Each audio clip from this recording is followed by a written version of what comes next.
And then, eto guys, a leg up, no? So, may mga taong mag-o-offer ng tulong sa inyo, mga kapiksi. So, wag nyong tanggihan ito guys, no? I-welcome nyo, maging receptive kayo, and magpasalamat kayo dun sa mga taong tumutulong sa inyo or handang tumulong sa inyo. Ito yung minumove din guys, no? Kaloob din sa iyo ito na universe. Ibig sabihin si universe din yung nagbibigay nito sa inyo mga kapiksi, and kumbaga parang si universe din yung nagbibigay ng tulong sa inyo. So, wag niyong tanggihan guys.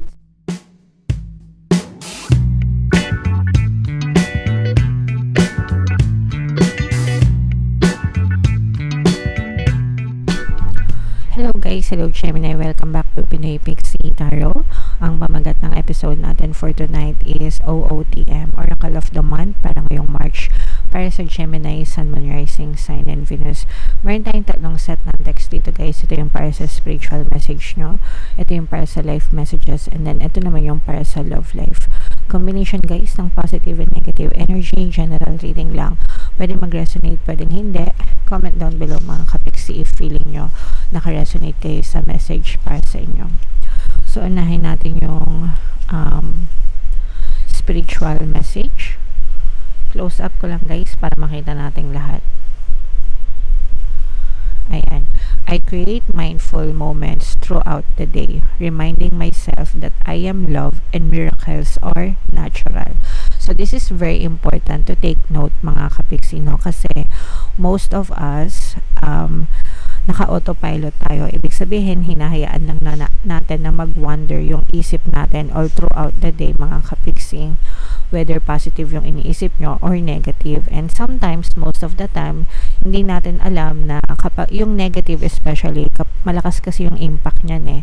And parang mas hardwire yung ating isipan na mag-isip ng negative kaysa sa positive mga kapiksi. That's why it's very important na all throughout your day, ibig sabihin buong araw nyo, aware kayo kung ano yung iniisip nyo, kung ano yung pattern of thoughts nyo mga kapiksi. Kapag ka nararamdaman nyo na negative yung iniisip nyo, tawag dito, tapikin nyo yung sarili nyo mga kapiksi. Uy, bakit mo iniisip yan? Uy, bakit nagdadrama ka na naman dyan? Uy, bakit nag-i-emo ka na naman dyan? Diba? Dapat kayo mismo aware kayo sa pattern of thoughts nyo, sa iniisip nyo mga kapiksi. Okay? And then remind yourself na this is my life, and whatever I think about, kahit anong isipin ko, I can make it happen, especially yung mga magaganda. Okay?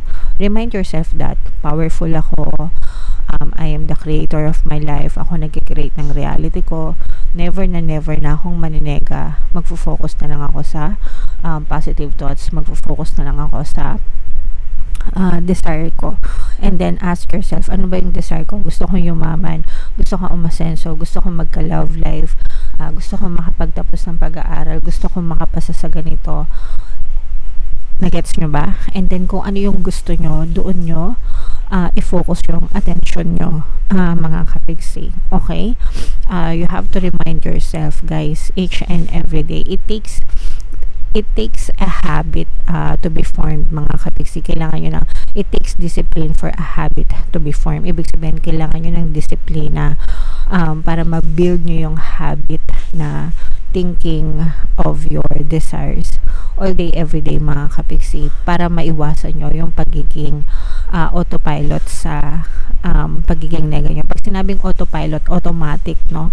Automatic na nega, especially pagka punong-puno kayo ng problema sa buhay. Diba guys, kapag punong-puno kayo ng problema sa buhay nyo, umaga pa lang, pagkagising nyo, ano agad ang naiisip nyo? Problema agad, diba? Kasi naka-autopilot. Let's say for example, may problema ka sa jowa mo, 'di ba? May problema ka sa jowa mo. Pagising mo pa lang sa umaga, jowa mo na agad yung naisip mo, yung problema nyo.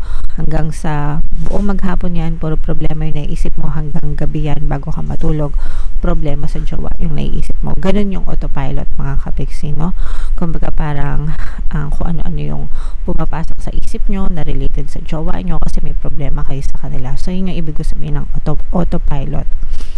So, kung ayaw mong malunod, 'di ba, dun sa mga negative thoughts and assumptions mo, kailangan every day you remind yourself na I will create the life that I want.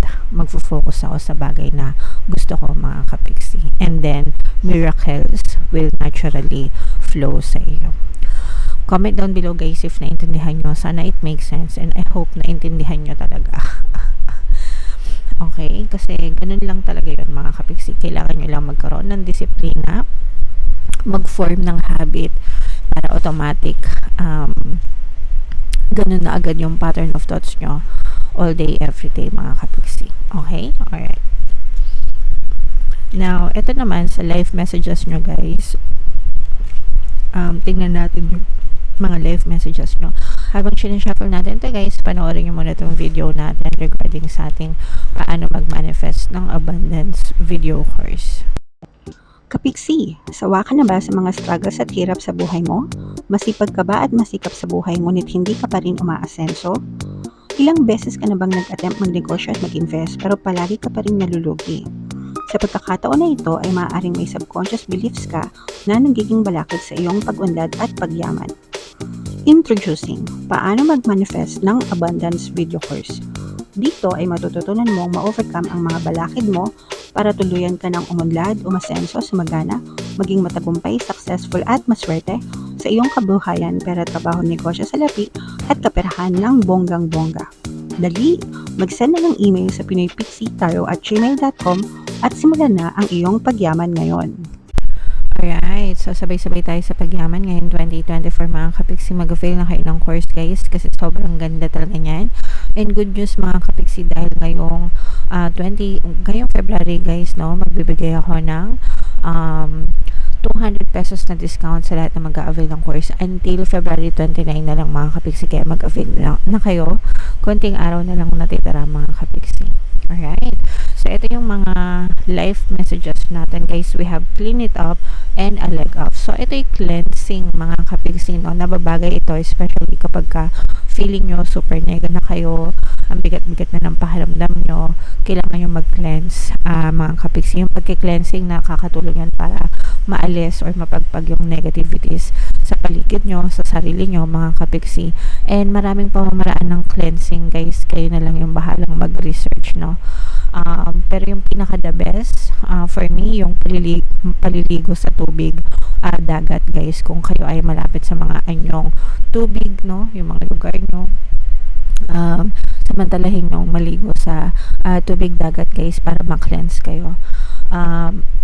Kung hindi naman posible, pwede naman kayong maligo ng tubig na may asin. Yung huling banlaw nyo sa paliligo, ilagay nyo sa asin, haluan nyo ng asin yung timba, no, yung timba na tubig, haluin nyo for your cleansing. And again guys, sabi ko nga, maraming pamaraan, pwede kayo magpausok kung gusto nyo, whatever works for you guys, kayo na lang yung bahala magsaliksik. Ang importante is yung pagganap kasi makakatulong talaga yan para mapagpag yung kanigahan nyo sa buhay mga kapiksi. Alright?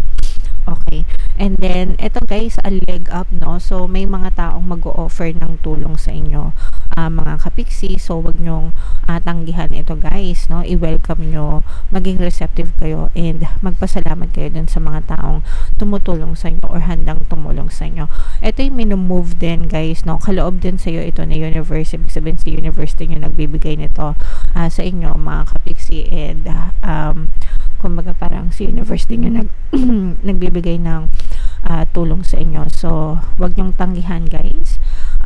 Instead, magpasalamat kayo, and kapag dumating naman yung time na kayo naman yung nakaluwag-luwag mga kapiksi, kayo naman yung maghain or magbigay din ng tulong sa ibang tao mga kapiksi. Alright? Okay. So, yan yung life messages para sa inyo. And then sa love life naman guys, tingnan naman natin yung mga gustong sabihin sa inyo ng inyong partner or specific person. Habang sinashuffle ko to guys, naka-flash sa screen nyo yung ating email coaching, Manifest Your Desires Using the Law of Attraction. If meron kayo mga specific na gusto nyo i-manifest guys, pwedeng love and relationship, pwedeng money or career, pwede kayo magpabook ng email coaching session with me. Mag-send lang kayo guys ng email sa pinoypixitaro@gmail.com. So, eto guys, eto yung mga gustong sabihin sa inyo ng inyong partner or specific person or tinatago niya sa inyo. I am seeing someone. Ayan. I am seeing someone but I'm not ready for you to know about them yet.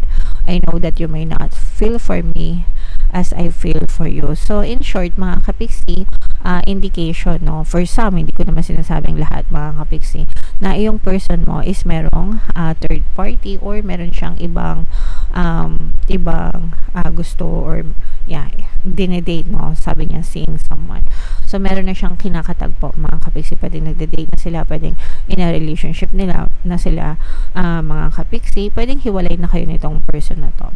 Pero hindi pa niya sinasabi sa'yo yung tungkol dito sa other person na to. Pero yung iba sa inyo, parang feeling ko, alam nyo na, pwedeng alam nyo na ito.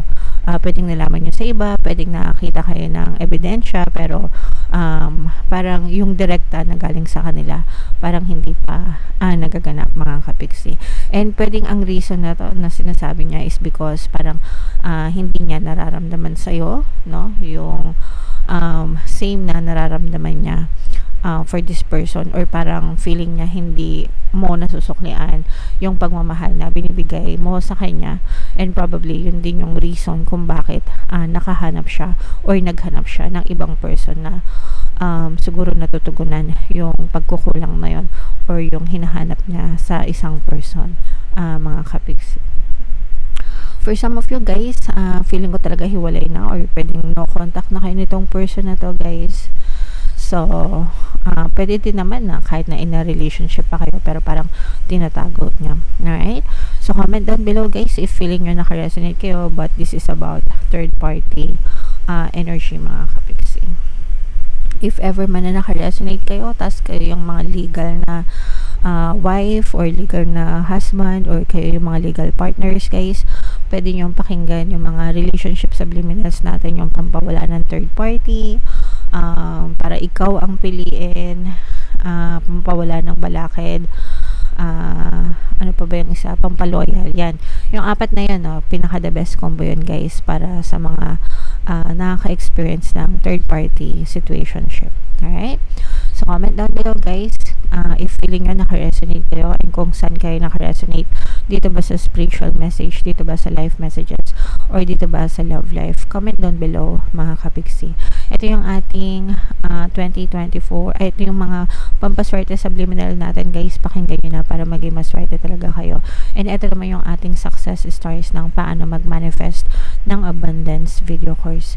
Click here to subscribe, guys, and click here to join our membership program. Thank you for liking, sharing, and subscribing, and see you again next time. I love you all, guys. Have a nice day. Bye-bye.